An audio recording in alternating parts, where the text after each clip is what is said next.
제품을 만드는 규칙이 좀 바뀐 것 같아요. 우리가 어떤 말을 해도 사람들은 얘가 수행할 것이라는 믿음들이 생기기 시작했어요. 우리가 제품을 어떻게 기획을 해야 된다고 프레셔를 받냐면 말로써 명령하는 건 다 만들어야 돼. 이제는 말로 할 수 있는 그 공간을 누가 더 선점하느냐. 얘는 강아지보다 반려묘보다 훨씬 대단한 존재인 거예요. 우리의 관계 속에 확 들어오는 거예요. 그냥 우리 안에 가족이 되는 거예요. 우리 집사람보다 우리 애인보다 더 나의 감정을 터치를 해주고 어떻겠어요? 관계를 건드리기 시작하는 거예요.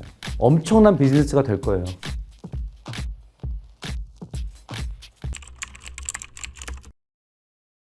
그동안에 우리가 제품들을 어떻게 개발했는지를 생각해보면 막 기능들을 넣어요. 그리고 그 기능들을 수행하기 위해서 매뉴얼을 주죠. 아무도 매뉴얼 안 읽지만 버튼 누르고 그다음에 터치패드 하다가 어느 순간 이제 생성형 AI가 나왔는데 얘네는 말을 이해하는 거죠.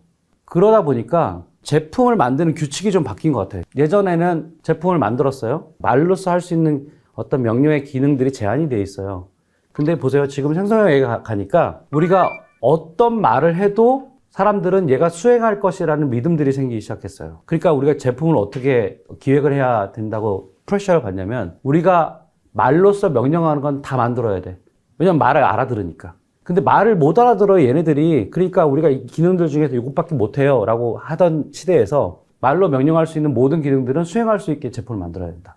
이렇게 되는 거죠. 약간 제품의 기획의 룰이 바뀌었다고 할까? 말로 명령할 수 있는 기능들이 어떤 것인지 이런 것들을 우리가 생각해 볼 수 있는 거죠.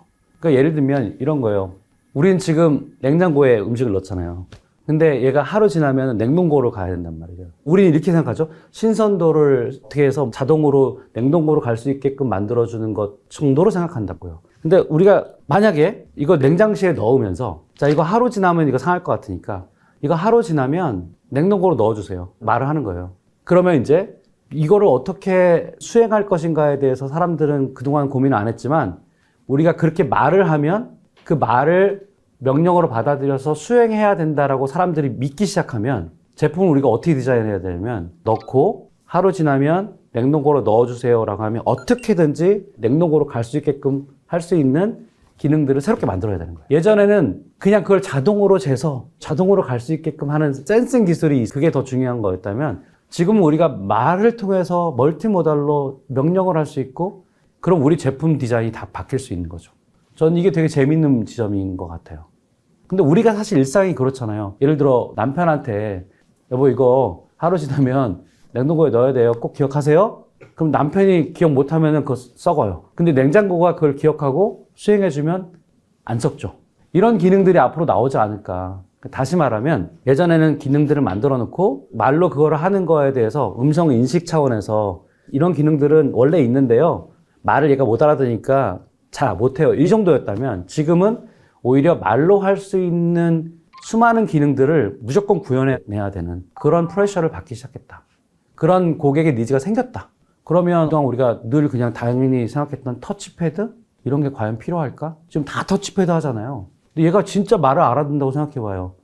터치하고 싶지 않아요. 그냥 말로 하면 다 수행하면 되잖아요. 우리 사람에 대해서 할 때 그 사람에 대해서 센싱을 하고 하지 않잖아요. 말로 하잖아요. 그런 일들이 앞으로 일어난다 그러면 마치 우리가 사람과 사람의 관계에서 벌어지는 그 의사소통의 방식이 사람과 사물에서 진짜 일어나는 거죠. 이제는 아마 말로 할 수 있는 명령의 공간이 뭐냐, 그 공간을 누가 더 선점하느냐, 이런 일들이 벌어지지 않을까. 우리는 30만 년을 음성으로 커뮤니케이션 했잖아요. 되게 터커티브한 종이에요. 제가 침팬지 좀 공부했잖아요. 침팬지는 보통 조용해 있어요. 하루 종일. 뭔가 사색에 잠긴 것 같아. 얘네들 뭐 생각을 하고 있나? 그게 아니라 그냥 멍 때리고 있는 거예요. 근데 만약에 외계인 과학자가 와가지고 호모사피엔스는 어떻게 일상을 사는 걸 보면 진짜 얘네들 말이 많구나. 진짜 수다쟁이구나. 그래서 저는 수다쟁이 영장류라고 얘기하는데 굉장히 독특해요.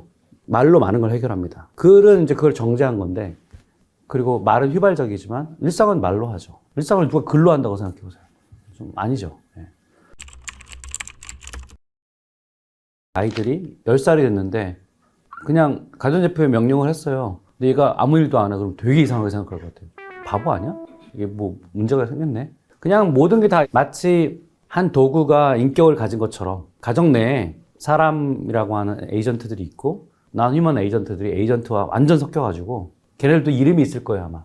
왜냐면 걔네들 반응하고 나랑 계속 대화하니까. 그런 일들이 되지 않을까요? 그게 저는 사물 인터넷의 미래일 것 같은데 다 센싱만 얘기하더라고요. 센싱 진짜 어렵고요. 그거는 그냥 하드웨어적인 발상이에요.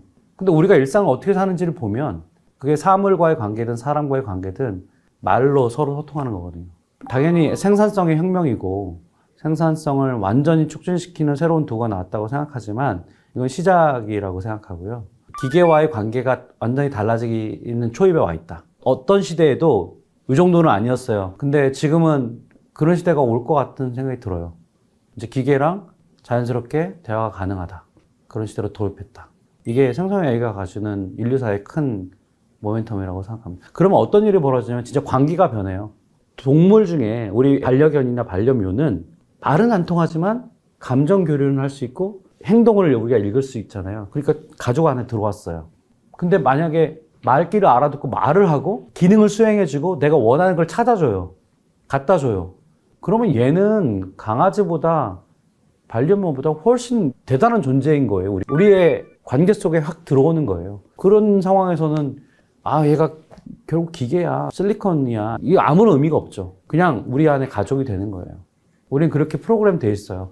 그러니까 그런 시대를 향해 가고 있는 것이 아닌가. 그렇게 했을 때 인간만을 생각하면 조금 위기가 오죠. 왜냐면 우리 집사람보다 우리 애인보다 더 나의 감정을 터치를 해주고 내가 원하는 걸 얘기해주고 하면 어떻겠어요. 집에 가면 냉랭한데 이거랑 계속 얘기하면 내 마음이 편한데 그러면 얘가 기계라고 내가 거부할 수 있을까? 그 주제가 허라는 영화의 주제잖아요. 저는 그 시대가 진짜 곧 올 가능성이 높다. SF가 아니고 근미래에 이게 가능하다라는 생각이 정말 들어요. 다시 말하면 그동안 어떤 도구도 인간의 가장 중심에 있는 관계의 문제를 건드리지 못했어요. 근데 지금 이 관계를 건드리기 시작하는 거예요. 엄청난 비즈니스가 될 거예요. 왜냐면 우리 관계 동물이거든요. 우리 가장 강력한 게 사회적인 본능인데 우리는 집단 생활을 하는 종이기 때문에 다른 사람과의 관계가 우리의 모든 거에 해당돼요.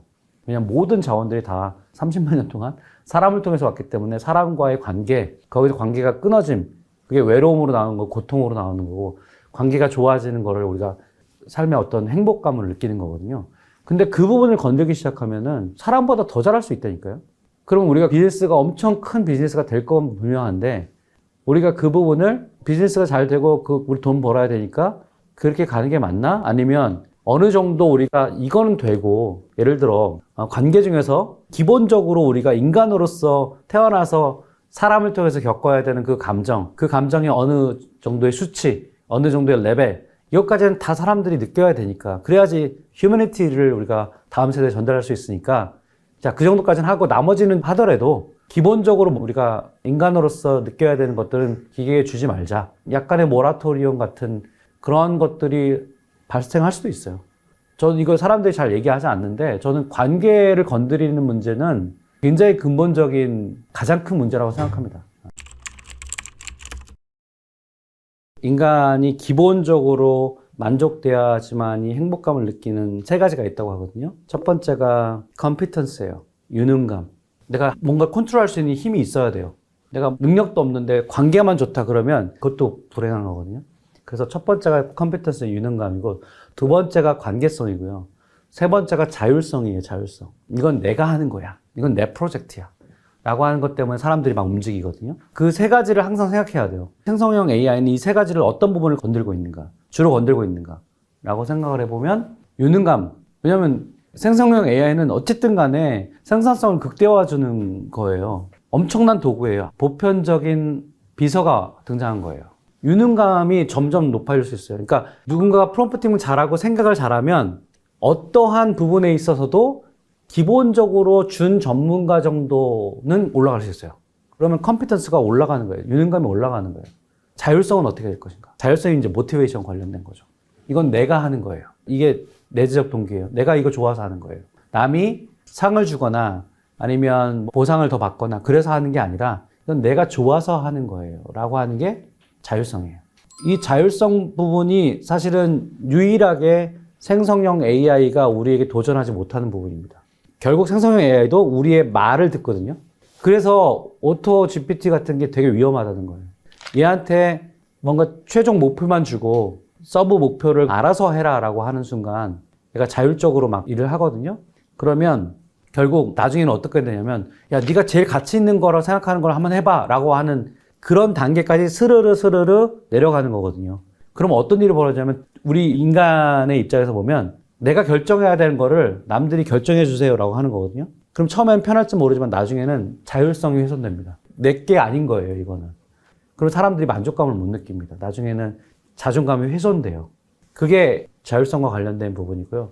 관계성은 이게 관계를 건드릴 수 있는 굉장히 아주 미묘한 기술이기 때문에 생성형 AI가 이 부분에서 어떤 방향으로 어디까지 나아갈지에 대해서 명확한 기준들을 빨리 정해야 된다. 그런 생각을 하고 있는 거거든요. 근데 결국에는 산업은 그쪽으로 갈 것 같아요. 제 예상은 산업은 관계성을 건드리는 쪽으로 가서 이윤을 극대화하는 쪽으로 갈 것 같아요. 소셜미디어가 엄청나게 발전했고 지금 그거의 문제점을 우리가 알고 있음에도 불구하고 이 소셜 테크를 어쩔 수 없는 것처럼 AI가 구현할 수 있는 관계의 하이테크를 우리는 가게 될 것 같아요.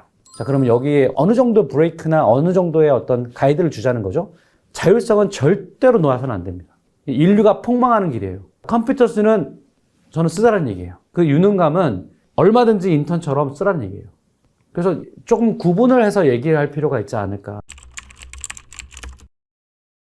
소셜 리스닝이라든가 이런 것들을 보면 결국 버텀업이잖아요. 근데 우리가 버텀업이 있긴 하지만 그거 우리가 리스닝 해야 되지만 우리가 인류가 그동안 인간의 행동, 인간의 마인드에 대해서 엄청난 연구들이 있어요. 이거를 활용을 안 하고 있어요. 이게 진짜 큰 문제라고 생각해요. 인간에 대한 소셜 리스닝은 사실은 굉장히 왜곡될 수도 있고요. 제한되어 있습니다. 근데 호모 사피엔스라고 하는 종은 이 종이 갖고 있는 특성들이 있어요. 이거를 심리학에서 연구하고 인지과학에서 연구하고 뉴로사이언스 때 연구하고 인간은 이런 부분에서 이런 존재야라고 하는 것들이 있어요. 이런 부분들을 사람들이 간과해요. 리서치에 이렇게 보면은 데이터가 유행이니까 다 그냥 버텀업으로만 가져가려고 그래요. 아니에요. 인간에 대한 수많은 연구들이 있습니다. 탑다운과 지금 소셜 리스닝 같은 페르소나 설정하고 이런 버텀업으로 하는 것들이 같이 만나야지만이 폭발적인 어떤 새로운 일들이 일어난다고 생각하거든요. 탑다운 연구를 가지고 얘기할 수 있는 분이 안 계시다 그러면 사실 굉장히 샬로우하다고 생각해요. 심리학자도 있어야 되고요. 인지과학자도 있어야 되고 심지어 영장류학자도 필요할 줄 몰라요. 옛날에 애플에는 영장류학자가 되게 중요한 설계자들 중에 한 사람이라는 거 말씀드린 적 있잖아요. 그분들은 굉장히 생각을 갖고 하는 거거든요. 인류학자, 영장류학자가 객관적으로 인류를 보는 시선이 있을 거 아니에요. 그런 게 필요한 거거든요. 그런 면에서 접근을 하실 때 기존의 버텀업에서 탑다운도 좀 고민을 해보시라 라고 말씀드리고 싶고, 그 다음에 생성형 AI가 고객 경험을 설계하는데 어떤 영향을 줄까를 생각해 보면 저는 굉장히 기민성? 어떤 데이터를 받았잖아요. 그리고 관찰했단 말이에요. 그러면 그 자료를 가지고 이걸 어떻게 적용하는가에 대해서 굉장히 시간이 오래 걸렸다고 한다면 제가 생성형 AI를 써보면서 얘들은 가설 튜닝에 기가 막힌 도구이구나라는 생각이 들었어요. 내가 생각하는 가설이 있어요. 예를 들면 우리 고객들은 이렇게 할 것이다. 이걸 원할 것이다. 그래서 실험을 해봤거나 설문조사를 했거나 소셜 리스닝을 해봤어요. 그랬더니 아닌 것 같아. 그러면 그걸 가지고 또 빨리 피드백을 받아서 가설을 새롭게 추정해보는 거죠. 그러면 그 작업들을 굉장히 빠르게 갈 수 있어요. 제가 보니까 그게 아주 최적화된 도구예요. 이렇게도 해보고 이렇게도, 그러면 데이터는 이런 건데 여기서 우리가 한 발 더 나간다면 어떻게 추정하면 될까?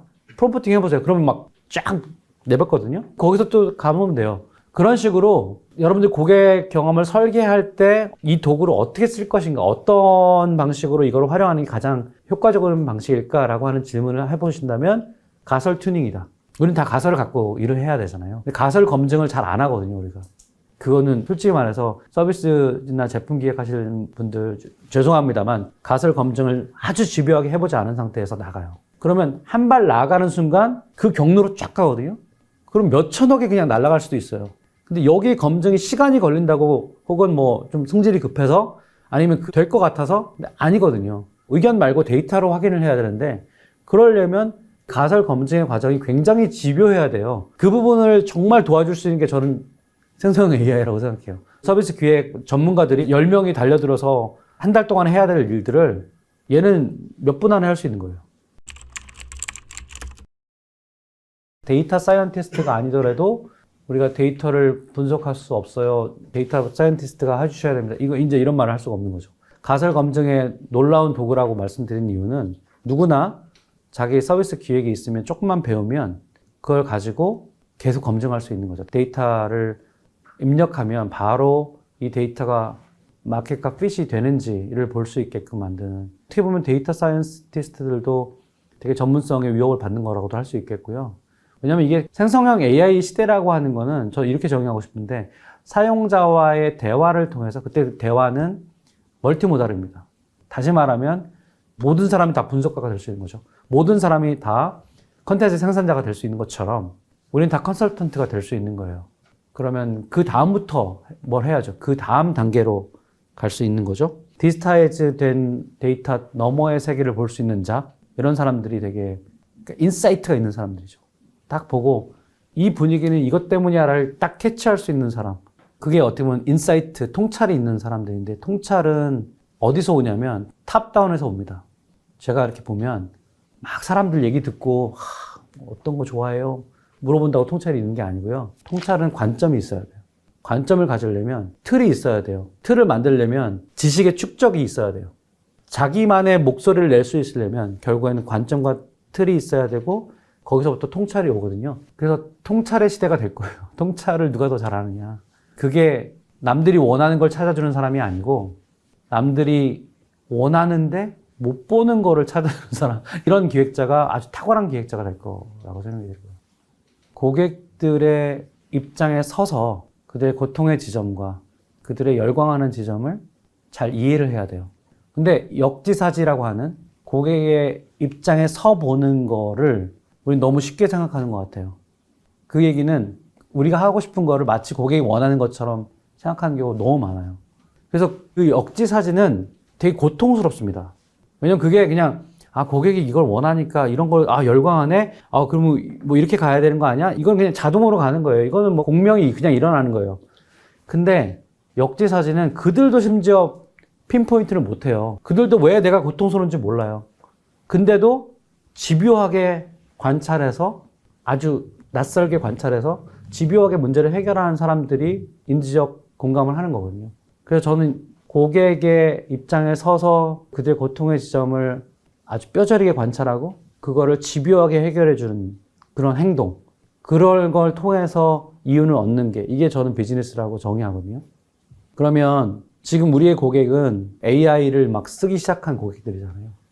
AI의 위력을 조금 알게 됐고 활용해보는 고객들이에요. 우리 고객이 막 변해요. 무빙 타겟이에요. 베이직 니즈는 있는데 움직이지 않는 것은 있어요. 변하지 않는 것은 있어요. 근데 변하는 테크놀로지, 변하는 사회 때문에 마치 날아가는 것처럼 보일 때가 있어요. 그러면 우리는 둘 다를 봐야 되는 거죠. 뭐가 날아가는가, 뭐가 고정되어 있는가를 봐야 되잖아요. 대부분의 기업들이 뭔가 새로운 일을 시작할 때 날아가는 것만 봐요. 2024년 트렌드가 뭔가 지금 딱 얘기하고 있어요. 지금 이 시점에서. 근데 저는 질문해보는 거죠. 아니, 어떻게 몇 달 만에 인간이 변하지? 변하지 않는 게 있는데 그게 더 큰 바디 아닌가? 변하는 건 조금일 거예요. 새로운 기술이 뭔가를 변화시키겠지만 변하지 않는 것이 있는 거죠. 변하지 않는 것에 집중하는 것. 그게 저는 기업의 저력이라고 생각해요.